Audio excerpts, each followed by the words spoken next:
My dear Junior 4 students, hi, welcome back. Today we are going to start our first writing lesson. We're not going to write writing because I know this is the big fear that you all are afraid of. So today we're going only to start with a very light lesson, which is the punctuation rules. Okay, this is the most important part in the writing, where you have to pay a good attention to it so you can improve your writing. Okay, what are the punctuation marks that we're going to learn in this lesson? They are very short and they are very nice, and you'll all get used to it since you were in Junior 2 and Junior 3. The first one is going to be the capital letters. Number 2, we're going to talk about the commas, the question mark, the exclamation mark, the apostrophe, the quotation marks, and the full stop. Okay, I know this will seem a bit easy for you, but you have to pay good attention because most of you can make a lot of mistakes if you don't pay attention to them during your writing. We're going to watch a very small video, okay, and then we are going to explain each mark in detail. Okay, let's see the video together. Hi everyone! Today we're going to talk about punctuation. Punctuation is the name for specific kinds of marks used in writing. When you are speaking, you can use pauses or stops and change your tone of voice to help the listener understand. When you are writing, you can use punctuation to do the same thing. Punctuation can help us when we read to understand what is written correctly. Let's learn about some of the more common types of punctuation. First, let's talk about periods. I will pause here because I want only to explain for you. Period, this is the full stop. Okay, we can say full stop or we can say period. Okay, the same. That's complete. A period is a dot that marks the end of a sentence. Periods are the most common way to end a sentence because they are used to end any sentence that isn't a question or an exclamation. An exclamation will end with an exclamation point. Exclamation points are used to show strong feelings, like excitement, or show that something is being said loudly. Question marks are easy to understand. They belong at the end of questions. Anytime you have a question, you end it with a question mark. Got it? Commas can be used in many places. They are used to indicate a pause. Let's see some of the places a comma should be used. Commas should be used to separate 3 or more items in a list.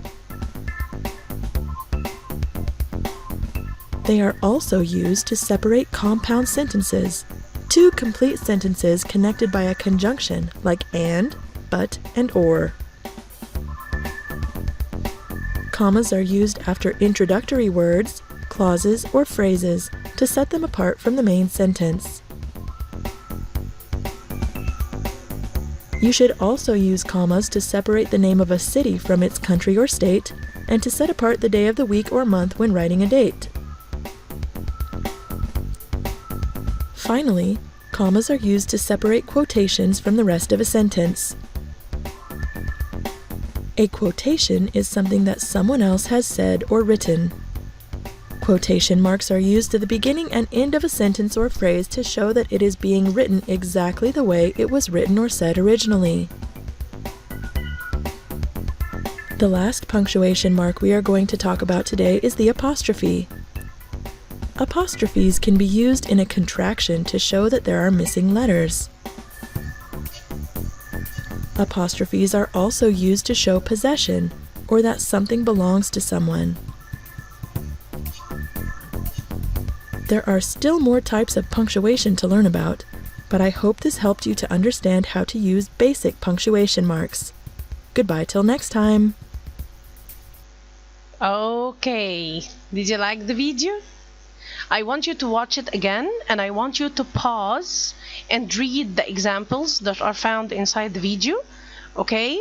So you can understand more about the punctuation marks. I will also give you now more examples, but first of all, I want you to look at the first part in the punctuation, which is the, yes, excellent, capital letters.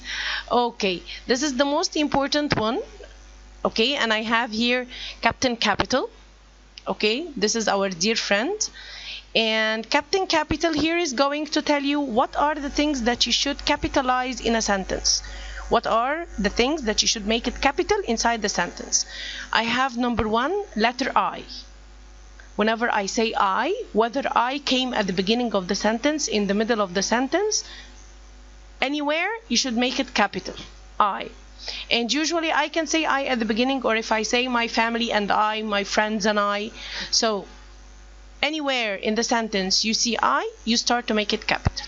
Beginning of a sentence or the beginning of a question, any word that comes at the beginning of the sentence, you should make it a capital letter. Okay, what else? Names of people, names of places, and the very famous holidays like Christmas and Easter. We have to start it with a capital letter.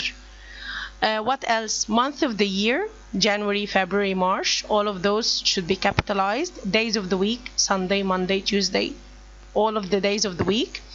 The names of books, or even the title of your writing, you should make, if for example, if I'm saying The Amazing Spider-Man, so I have to start the capital T, Amazing, capital A, Spider-Man's capital S. So your title, even for your writing, should be capitalized. Each word is capitalized. Okay, the names of books, of course, they are capitalized. And what else I make it capital? I have also the subjects, like when I say Arabic, English, French, all the subjects should be capitalized. And the names of places, as I told you, restaurants like McDonald's or Hardee's or Nike, all of those should start with a capital letter. Okay, so I think capital letters are a bit easy. Okay, let's see another part in the punctuation marks. Those are the rest of the punctuation marks. I have the question mark. Okay, and of course you use it in a question, and we're going to have examples shortly. So you use it at the end of a sentence to show that this is a question. Okay, this is for the question mark. Number two, you have the apostrophe. I use the apostrophe in two cases. I can use it for possession, means I am talking about something that belongs to me or to someone, like when I say Mary's bag, or I say John's ball, or I say Julie's pencil case. Okay, so I put the apostrophe S to show possession. Okay, so I use the apostrophe in this case. Another case, I use the apostrophe when I'm making a contraction. What's the meaning of a contraction? For example, when I say I have, I will show you how to do it. For example, if I have this and I wrote I, let it be a bigger font so you can all see. So for example, when I say I have, this is the same. If I want to make it into a contraction form, I will say what? I, and then apostrophe VE. So this is the contraction form. So once I make a contraction, I take out or I cross some letters and I make a contraction form, I will use the apostrophe. The same, for example, when I say do not, I can also make it a contraction and I can say don't. Okay, so the apostrophe, I use it in contraction forms, and I use it also in the possessive form, like I told you when I say Mary's bag. The apostrophe S here, this is also the apostrophe. Okay, so now we knew question mark, apostrophe. The third one is the exclamation mark. And when do I use the exclamation mark? I use it to show strong feeling, whether it's happiness, it's anger, it's surprise. Okay, so when I am showing strong feeling in a sentence, I will use the exclamation mark. Sometimes you can find words that are very obvious to show your emotions, like here when I say wow, or when I say oh, or stop, or hooray, or help, or ouch. So those are strong words to show the feelings. Whenever you see any one of them at the beginning of the sentence, I will put the exclamation mark right after. Okay? What else do I have? I have the commas. Commas, we use it mostly in all our writing.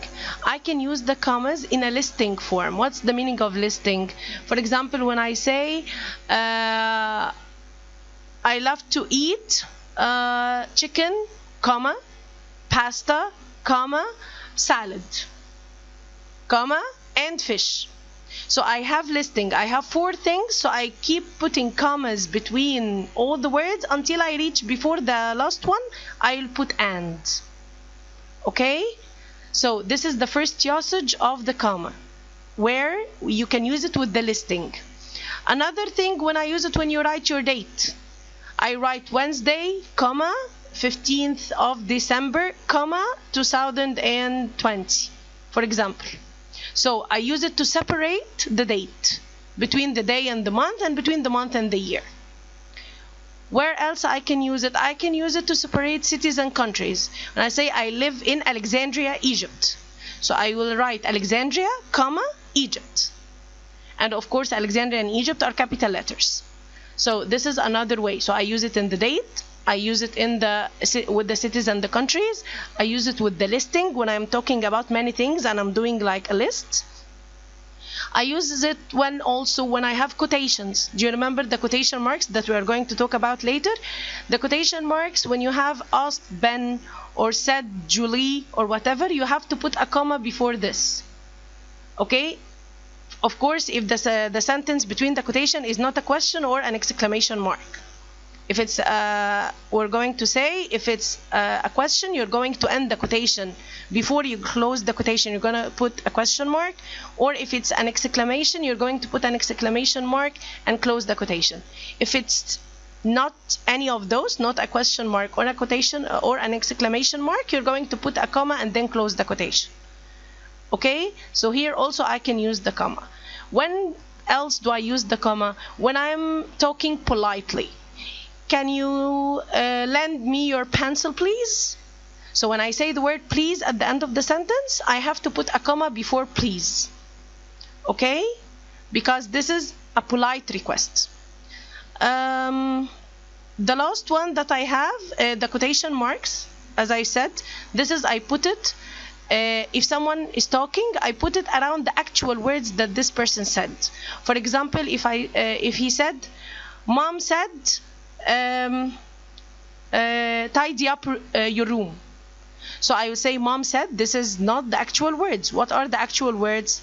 Tidy up your room. So this is the part of the sentence where I'm going to put the quotation. And of course, inside the quotation, the first letter inside the quotation should be capital letter. Okay? The last one in the punctuation marks is the full stop. Or we call it a period. The two are the same. Where do I put the full stop? At the end of the sentence, to show that this sentence ended, and the sentence that's going to come after, it's going to start with a capital letter. Okay? So those are mostly all the punctuation marks. Let's look at our booklet here and read some examples.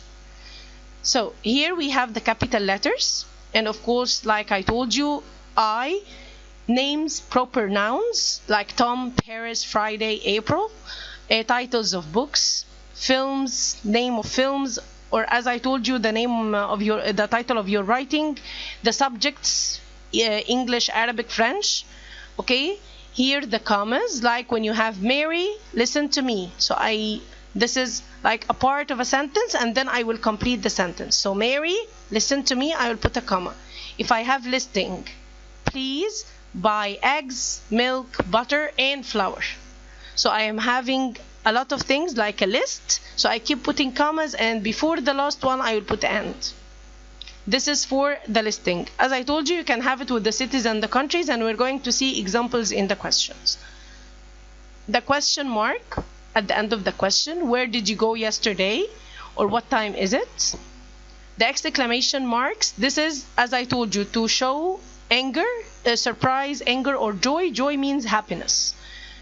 Or shock, if you're shocked. Watch out for that tree, or what an adventure. Okay, you can, as I told you can have stop or hooray or wow or whatever. All of those will also be followed with an exclamation mark. The apostrophe, this is the possession, where you have Mike's house. Or if I have a contraction form like I'll, I will, this is the contraction for I will. Okay, and I will put the apostrophe here, or I can put the apostrophe S in the possession. Okay, the quotation marks, like I told you, this is, I put it around the actual words that a person said. So don't shout, the baby is crying, said mom. Okay, and I put here a comma at the end of the sentence inside the quotation, and I started the first letter in the quotation with a capital letter, and this is very important. And then I said mom, and I will end my sentence all with a full stop. The full stop, this is the easiest one that you know, that you put it at the end of a sentence. What are other cases where I use the full stop? I can use it to have a short form for the names. Okay, for I say K Brown. Okay, K is a short for another name, so I K dot Brown. Okay, Mark is playing tennis. This is a normal sentence where I put full stop to end the sentence. Or I can use it for abbreviations of something that you already know, like CD, TV, KFC. Okay, all of those I use the dot to separate. So CD, I will put C dot D. KFC, this is Kentucky. So you will put capital letters and between them dots to show that this is an abbreviated form. Let's look at some examples. I'm not going to take all, of course. Sorry. You will have these questions you are going to answer, and you are going to find the model answer on the site. For example, let's see number 2. This is a typing mistake. This is France and Italy. So if you see it, there should be a space here. Okay? So France and Italy. Of course, this is listing. And if you have listing, I'll put comma here. So France, Italy, and Germany. And because those are names of countries, I will have to make all of them capital letters. Okay? And I will put a full stop at the end of a sentence. For example, here you have hooray. So this is something that shows strong feelings. So you have to do what? You have to put an exclamation mark after the hooray. Okay, here this is the sentence where you have please. Can you give me a pencil, please? So you have to put a comma before please. Okay, and then you already have asked John, so you will put quotation marks starting from can and close it after please. Okay, you will answer the rest. I want you to look here. Let's answer this text together because this could be a bit tricky. So what am I going to do is that here he said to punctuate this text. So let's try together. Shakespeare is the most famous English writer in history. He went to school in Starford, England. He moved to London to become an actor. Then he started to write plays. One of his best plays is Hamlet. Okay, let's start to put punctuation marks so we can have an improved way of writing. Okay, so let's correct this text. He started Shakespeare. Shakespeare, this is a name of a person, and this is at the beginning of the sentence. So, of course, we are going to start it with a capital letter. So I will make Shakespeare is the most famous English writer. This is his nationality. He's an English writer. He's from England. So English writer, the nationality should be a capital letter too. So I will cross the small e and I'll make it capital E. Is the most famous English writer in history. He went to school. So this is a new sentence. So after in history, I have to end my sentence. So I'm going to put a full stop. And after the full stop, of course, when you start a new sentence, you have to start with a capital letter again. So he went to school in Starford, England. Starford, England, this is the city and the country. Whenever I have city or a country name, I have to change the first letter to be capital letter. All cities and countries' names are capitalized. So Starford, England. Also, England is going to start with a capital E. If there wasn't here a comma between Starford, England, you should put it. But we already have it here. Between the cities and the country, between the name of a city and the name of a country, I have to separate with a comma. So, he went to school in Starford, England. He moved to London. So, this is also a new sentence. I will stop here with a full stop. And I will start the word after with a capital letter. So, he moved to London. What about London? Again, this is the name of a city. So, I will start capital L. He moved to London to become an actor. Then he started to write plays. This sentence is divided into two parts with a linking word in between. So, he moved to London to become an actor. Then, he started to write plays. So, before the linking word here, okay, I will put a comma. Okay, then he started to write plays. One of his best plays. So, this is a new sentence. Write plays. I will come here and put a full stop. The word plays here, it doesn't mean play something that you play with. No, it's the play that you acted on a theater. Like a story, but you don't read it in a book. No, they make it a play and they get actors on a theater and they act out the story so it becomes a play. Okay? And then after the full stop, you'll start with a capital O. One of his best plays is Hamlet. This is the name of the play, so it should start with a capital letter 2. So I will change capital H, Hamlet, and in the end I'm going to end my text with a full stop. I think this is easy now. Okay, that was it for the part 4, the punctuation. I hope you like it and I hope that you understand it all. Bye bye.